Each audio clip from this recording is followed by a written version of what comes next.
E a questo punto presentiamo un altro pezzetto di spettacolo che si chiama Cooperability, realizzato dalle cooperative sociali Polis Nova ed il Portico di Gruppo Polis di Padova.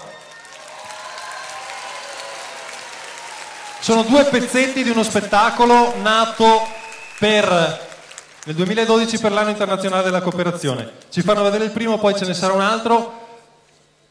Siamo pronti? Vi faranno sentire i valori del sociale e vedremo insieme quali sono le caratteristiche della cooperazione. Cooperability.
O A I A A I O A O A I O A A I A O A I A A O O A A I O A A O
Cooperability!